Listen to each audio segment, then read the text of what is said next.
Hey guys, welcome to our first video in our new series that we're gonna start. So my name's Chelsea. And I'm Jake. So actually, we'll start with some background. About a year ago, my brother got us on a very special show. Thanks, Zane, for getting us addicted to One Piece.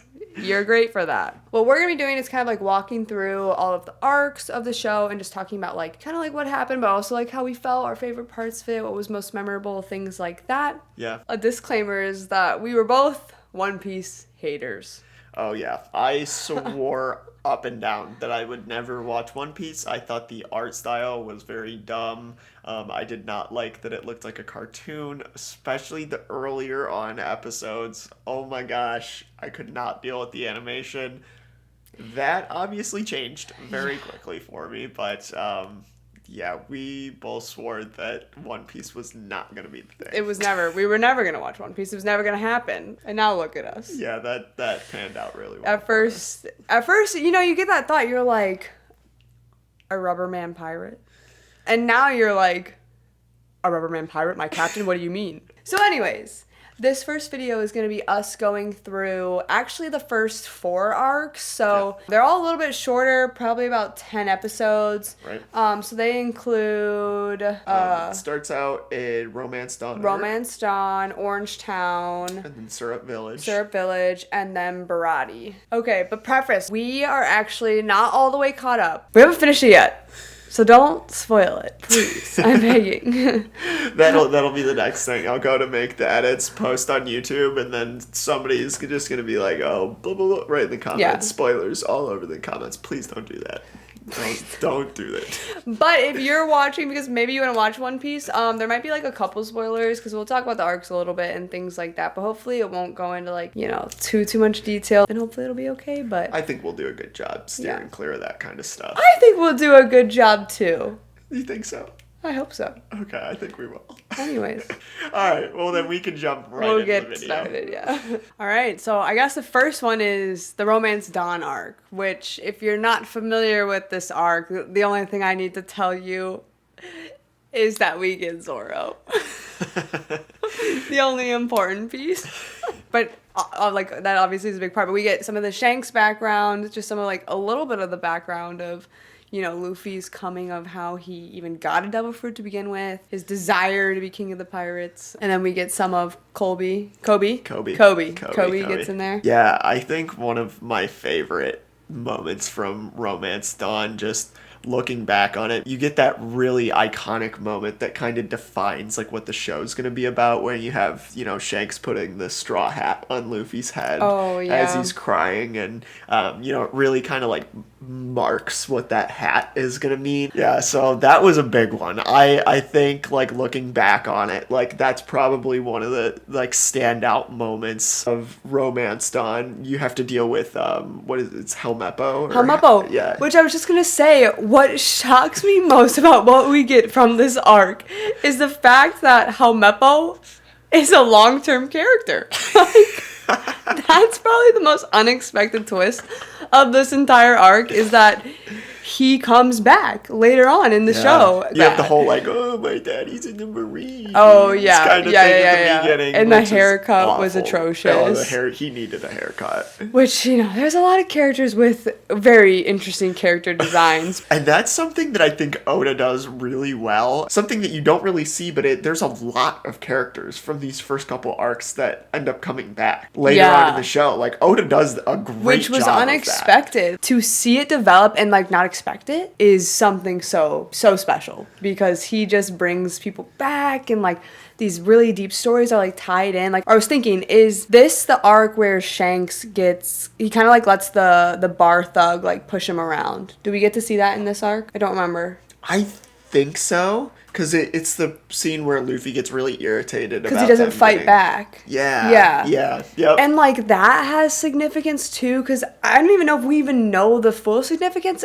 but it kind of came out in the end of Marineford, like the idea of not fighting when you don't need to, kind of thing. Well, it even came back in Water 7, not even in Water 7, it was Jaya, wasn't it? Before Water 7, where Bellamy where yeah. Bellamy and his crew show up in the bar and Oh, they're yes. knocking Zoro and Luffy around, and they don't fight back, right? they don't fight back. So it's like this because whole- it was the Shanks thing. Yes, So it's like an evolution, a character growth moment. So, and, you know, the things and little Easter eggs that they seed, like, right up at the beginning, like, even right off the bat, before you're even paying attention, is crazy. So, some of the key things, obviously, like you said, we led off with Zoro, you know, joining Luffy as, you know, the first mate. That's obviously very significant. Other than that, I think that's probably most of the big stuff out of Romance Dawn, wouldn't you say? Yeah, I think so. Yeah, so then after Romance Dawn, we had, what was it, Orangetown, right? Yep, Orangetown. Orangetown's after Romance Dawn, and that's where we get Nami Yeah. at first. But yeah, I think, interestingly, the first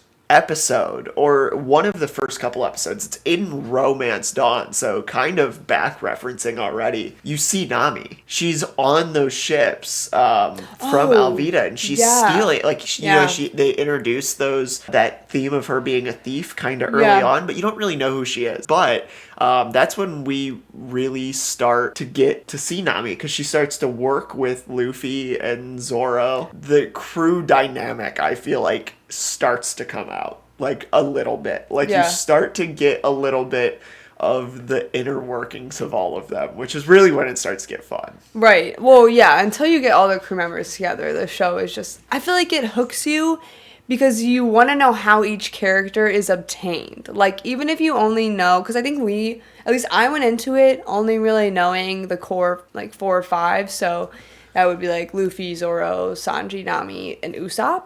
Maybe Chopper, too. Maybe I knew Chopper was in it, but I didn't know, like, what was going on with him. But you want to know how each character gets on the crew. Like, I just feel like that's why you keep watching in the beginning, but then the arcs get so much more, like, cerebral and intellectual that, like, it hooks you on a deeper level after that.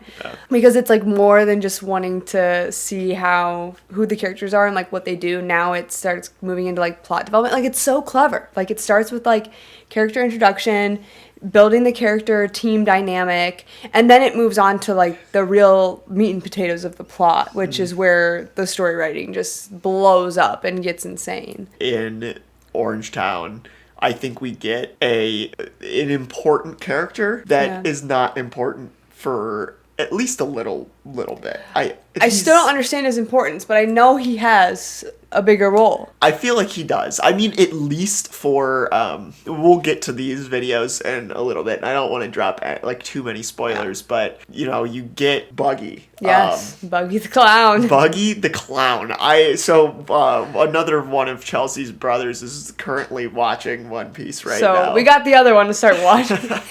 After we all started watching, like, bonding over the show, he felt left out, so he had to start watching himself. And we were cracking up because we all have a group chat, and we were checking in with them, and we just thought it was hilarious that we were trying to check in where they were at, and he made some comment about, he's like, I don't really get the clown. Like, I don't understand the clown. Like, like, he's clearly not an important character. He thought it was filler. Like, he thought this arc with introducing Buggy was entirely filler, which is objectively very funny because Buggy's one of those characters who somehow ends up in the wrong situations at the right time, and then things work out.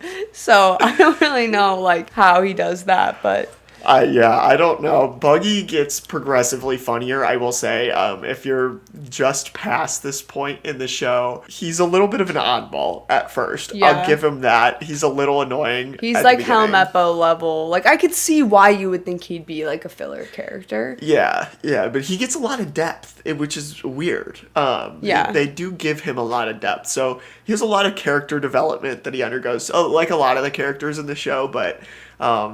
important character that joins the plot right off the bat there that I don't think you would grip onto right away. Yeah, and you don't know his, like, we just found out recently, like, more about Buggy during, like, the Impel Down arc, and you start to realize that he's even more important than you assume, because the thing about Buggy is another character who just keeps coming back, and he comes back more than Helmeppo does, so it's like, clearly there's some significance with this guy, and it wasn't until Impel Down that we start getting... I think that we start getting pieces that are like, wait a minute, like he knows like so and I'm not gonna like reveal it now, but like he knows so and so, and like he was on this crew at this time. Like, what is he doing? But and I don't. What are his motivations even? I don't even remember. I don't even think we really have it. Other than, I mean, I don't want to give too much away because he gets really carried away, like during Marineford and impelled out, impelled out of Marineford. He gets really carried away, and he starts to get a little delusional. But I don't want to give anything away. So he's something else, but he gets funnier and returns over and over again, which he's another one that has a very interesting character design. If you haven't seen Buggy the Clown, it's something for sure. I think we get it. I'll edit this out if this is a spoiler. But Buggy's devil fruit, it's arguably one of the most like random devil fruits I've seen throughout the show, like the chop fruit. Like I would, when I first heard the fruit, because you'll kind of pick up on this, that a lot of the fruit names are either like what it performs or something along those lines. And his being like the chop fruit, I was like, oh, this is going to be cool. He's going to have a bunch of like swords or something. But his devil fruit is that he can chop himself into pieces on command and then like control those pieces. So again, like he's kind of just comedic relief, I feel like. He is, but it definitely starts that way, but he's intended for another purpose for sure. Yeah, and I don't even know if we know all of his intended purpose yet. I don't think we do. Yeah, so I'm excited to see that, but big piece there. That's pretty much all there is to Orangetown. Yeah. There's not a ton to work with there. Again, both of these arcs so far have only been like 5-6 episodes. It's a lot of learning about the characters at this point, not a ton introduced. Yeah, pretty much just, getting the characters going and, like, fighting these small bosses to kind of, like, either introduce somebody or, like, show off skills or powers or run, like, a small backstory. But even, like, for most of the characters, we don't get a full backstory for any of them. Yeah, not really. And even the ones where you do get, like, their backstory, I don't think it's complete just yet. Yeah, because did we get Zoro's backstory in Romance Dawn even, or did it come later? I don't think you get it in Romance Dawn. You might get like some little piece part of like something that he did at some point, but it's not complete, because I know we didn't even get his complete backstory even when it comes later in the show. So yeah. Oh, look at that. We have a visitor. We have a guest that's joining. A guest speaker. Kiba, do you want to say some words about One Piece? You've seen quite a bit of it too. Come here and you can say something about One Piece. So this is our guest resident expert on One Piece. This is Kiba. He's going to give his opinions on Syrup Village.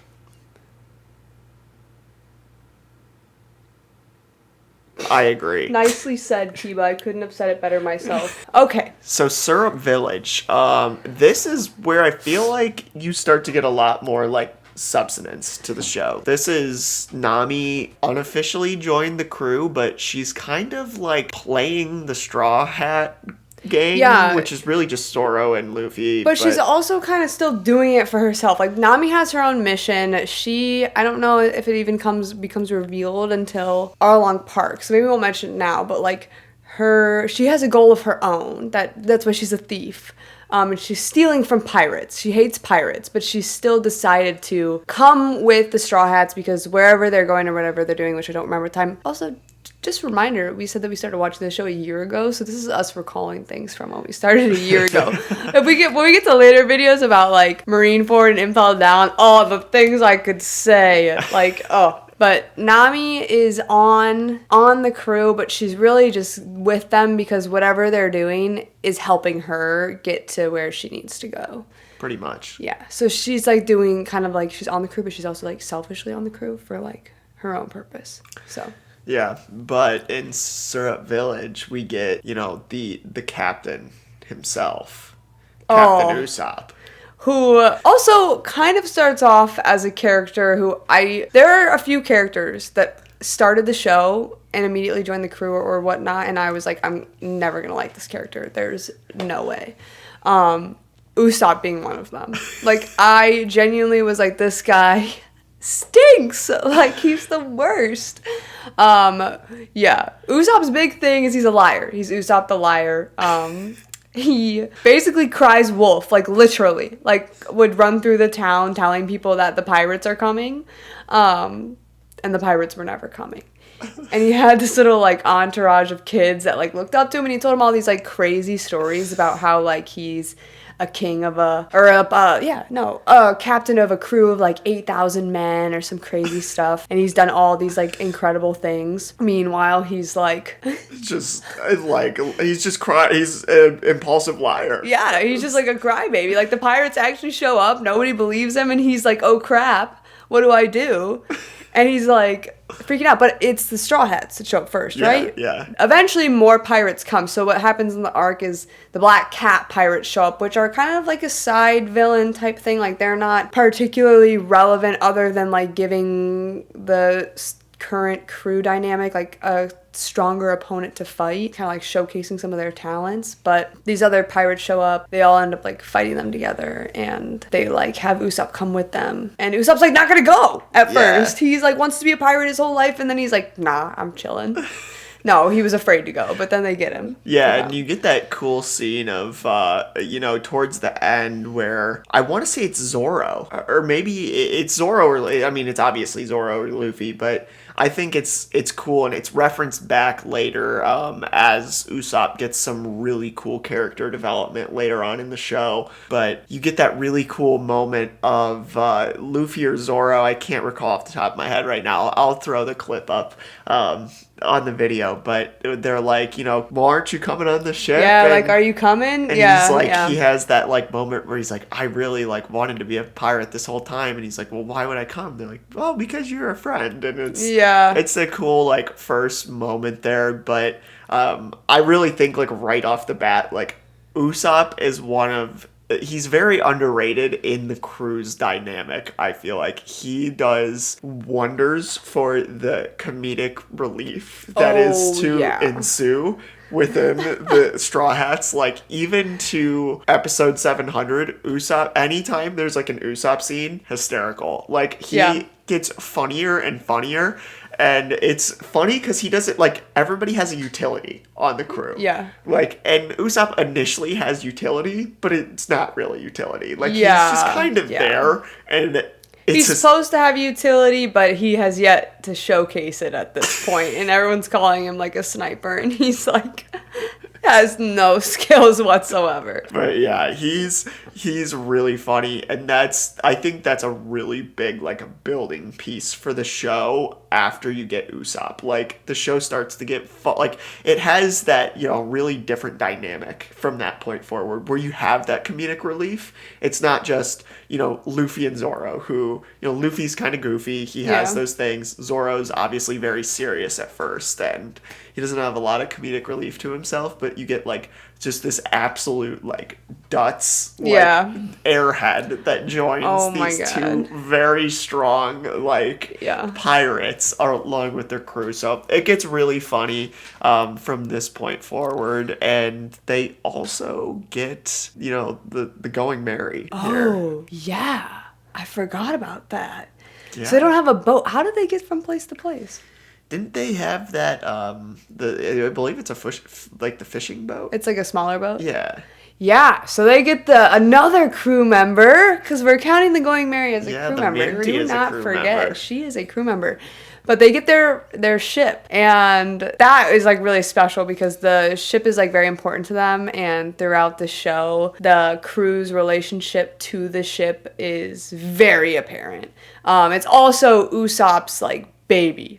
So he's also supposed to be, actually, I don't even think he comes on the crew as like the sniper. He's the shipwright, kind of, at initially, first. Yeah, he's like a mechanic, like engineer. Because the ship came from like a friend of Usopp, who I think it's supposed to be like kind of like a love interest, but she gave the ship to him to like take with his crew to like go off and pursue his dreams. Because so the stories, he told them to the kids, but he also told them to this girl who was like sick, right? Yeah, the princess? Yeah. Yeah. So he would tell them to her to, like, make her feel better, and she told him to, like, go off and, like, pursue his dream of, like, being a pirate and whatnot, and then, like, come back and tell her more stories when he gets back and stuff.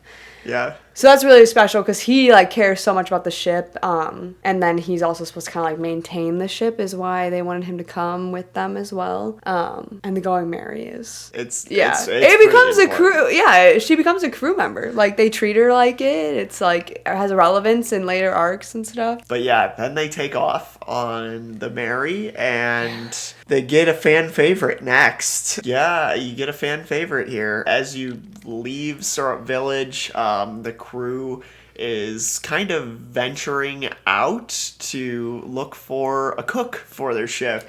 And that's primarily because Luffy is just an absolute menace with food. Yeah, He just needs a cook. He is hell-bent on getting a cook. And they kind of stumble upon a sea restaurant called the Baratie. Yeah. And the Baratie is where they meet Sanji. Blackleg Sanji. Sanji is big time fan favorite. So he's one of the core members of the crew. Yeah. There's a lot that develops once you get Sanji on the crew. Yeah. A lot. I mean, because you've got, like, the core 5 with Sanji. Yeah, because then you have Nami, Sanji, Zoro, and Usopp right there. And, that for a while, like, that's the crew. Like, that's the original crew. And at that point, you have a lot of the funny dynamics. Like, the whole crew dynamic is pieced together at this point. You have, the Zoro-Sanji headbutting. Always funny, especially right off the bat. Like, I think even it gets, like... It's funny off the bat. Like, they do butt heads a lot. For whatever reason, I don't even know why they dislike each other. But it gets even funnier later on because it's incessant. Like, at first, it's like they throw it in every now and then that they're, like, annoyed with each other. But, like, later on, it's like they can't even speak without, like, harassing the other person, which is pretty funny. Yeah, and, like, you get all of those dynamics converging. But I think the Baratie arc is important for a lot of other reasons. There's a lot that happens here. Yeah. Like, a lot. You get most of Sanji's backstory here, which is, like, the first time you kind of... Well, yeah, it's the first time you kind of encounter, like, a sad backstory, because you come to find out that, like, all the crew members... or most of them have, like, some type of, like, disheartening or, like, saddening backstory. Like, whether it be, like, Usopp's dad was a pirate and, like, left him, and, like, that was sad for him. And, like, you find out more about Nami's backstory in the Arlong Park arc, which is really sad. You get even more of it later, too. Yeah, and, like, Zoro's is sad later on. And Chopper's is, like, I cried at Chopper's backstory. Like, and it's, like, they introduce these, like, really deep stories. Like, all of these people are, like, kind of broken in some way. And I think Sanji's is the first, I guess other than Usopp, the first one that we get that, like, hits pretty hard. Yeah. Because you kind of see his motivation. So his thing is that he can't waste food. Like, he hates wasting food. So he's, like, having this conflict in this restaurant because this like a-hole Navy guy is there and isn't eating his food or something, right? Yeah, something along those lines. But anyways, regardless, like, he doesn't like when people waste his food. Obviously, Luffy doesn't know how to waste food, so it's, like, not a problem for them. But you kind of learn why, which is it a spoiler to talk about why? No, I feel like we're covering, those arcs. Yeah. That's So basically, like, when he was a child, him and the head chef of the restaurant get into a shipwreck, right? Yeah.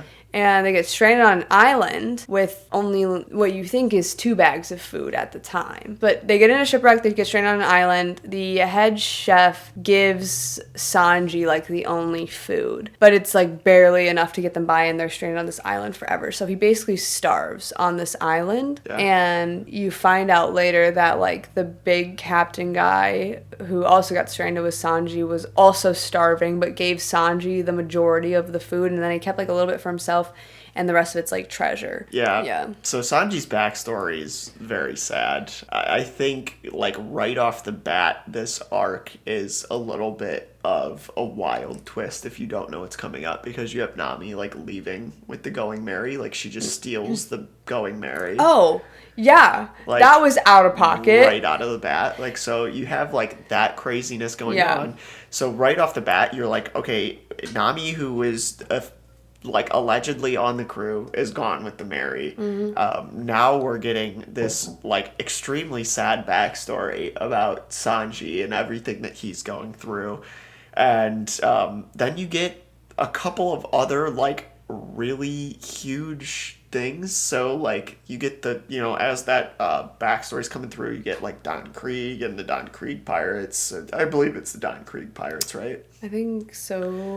Something Yeah, along yeah, those yeah. lines. Yep. But they come in, they're like, you know, you get this idea of the Grand Line introduced. Yeah. A little bit of plot building starts, because we're about to get into more of the plot era where we're getting like Arlong Park, and then we pick up crew members along the way, but we're starting to get towards like how is Luffy actually gonna become king of the pirates? Like, first he needed a crew, he needed a ship, he's got all those things, so now how is he gonna actually do it? Yeah, and like you get that piece, which is big, and I think like Don Krieg as a, you know, a villain is a little bit of like adding to the power scaling a little bit. Like, okay, you know, Luffy can fight like people that have been on the Grand Line, because that's one of the points, is Don Krieg's been on the Grand Line. Part of the reason why Sanji ends up going with them is because, you know, the head cook, I'm blanking on his name. You know what I'm talking about? Of the Baratie. Yeah, I don't remember his name. Can't remember the guy's name right now, but it's not super important. He basically, you know, tells Luffy that, like, Sanji should go with them because Luffy's like defending the ship, whatever. But big key point here is that as they're fighting, Zeph. Sorry, so, Zeph is the head chef. Okay, so Zeph is basically pushing Sanji to go with Luffy and, you know, explore, and you start to get to see all of the crew's intentions and their ultimate goals in the show. Yeah. Because Luffy really cements that he wants to be king of the pirates. Like you just said, you get all those, like, how's he going to do it? Sanji really wants to see the all blue. He's like, I'm going to go to the Grand Line and I'm going to eventually see the all blue. And then you get Zoro saying, I'm going to be the greatest swordsman of all time. And you get everybody really explaining their ultimate goals. Yeah. But there's a huge curveball in the Baratie arc. Like, huge curveball. And this is where I think a lot of the like world building starts to come into play, because we get a warlord right off the bat, and it's also kind of big for Zoro, and it's big for the rest of the show because Mihawk gets introduced. Yeah, so then you like they introduce these warlords, which, so at first you were like, okay, pirates versus navy, this is easy, okay. Then they suddenly start mentioning Mihawk and him being a warlord, and you're like, what is that? But anyways, warlords come in, and they're like pirates who work for the navy. Yeah, and they're obviously very strong. Yeah. Much stronger than any of the Straw Hats at this point. Yeah. Zoro, being the knucklehead that he is, swears that he's the greatest swordsman in the world and that he will be, and that the only way to do that is to defeat the strongest swordsman in the world, who happens to be Mihawk. Who is there at the exact moment. And Mihawk proceeds to kind of mock Zoro by pulling out a pocket knife, and told Zoro that he doesn't waste his time fighting people that aren't worthy with his actual sword, so he fights Zoro with a pocket knife. Yeah. He does. And he actually gives Zoro one of his scars, his scars across his chest right off the bat there, and kind of lets him live. Just because he saw his will to fight him, even though he knew he wasn't quite on the same level as him yet. very important piece that kind of will come back up later, but lots of stuff happening there. Yeah, a lot of stuff happens on the Baratie that's like weird introduction pieces, with like the warlords being introduced, and then you get Sanji on the crew. Zoro has this moment. Nami has this weird turn of events where she tries to steal the Mary, but then she goes back, so it's kind of like she commits to the crew in a way. Yeah. Yeah, but that's kind of the first, I feel like, segue and probably a good, like, stopping point. Because Arlong Park, I mean, the Baratie, obviously, there's a lot more that just happens in the Baratie arc than the first 2 or 3 combined. That's kind of why we felt like we needed to cluster all of those together. Yeah. But the Arlong Park in and of itself, that'll be for the next video, it's where you start to get into the arcs that are long. Yeah. Or longer form. And there's a lot of stuff that happens in Arlong Park that's important for later on in the show. So, but yeah, so of the 3 or 4 arcs that we talked, 3 arcs we talked about, what was your favorite? Ooh, I mean, Romance. No, we did 4 arcs. What's your favorite? So Romance Dawn is probably the most like iconic in my eyes, just with all the Shanks stuff and how important that later turns out to be, just with the hat.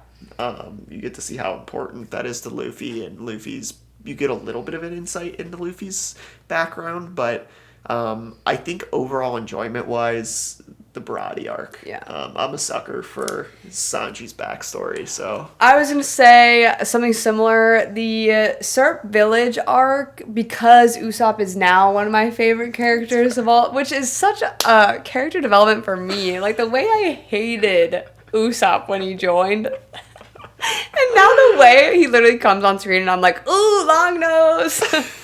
Like, it's just not real. But knowing how he develops, the Syrup Village arc is one of my favorites, because when you go back and watch it, you're like, oh my gosh, the way that he's changed and grown is insane, and you see all the things that he accomplishes, and you're just like happy for him. But as an overall arc, the Baratie arc is probably the best of the 4, because as you're watching it the first time, when you do, it's like you get more character dynamics, you get the team dynamic, you get some backstory, and you also get a little bit of the plot like stacked up. Yeah, and honestly, looking back at this, like going through the list now, I feel like people say that Arlong Park is like, it's just kind of iconic within the community. They're like, you make it to Arlong Park, you're gonna fall in love with the show.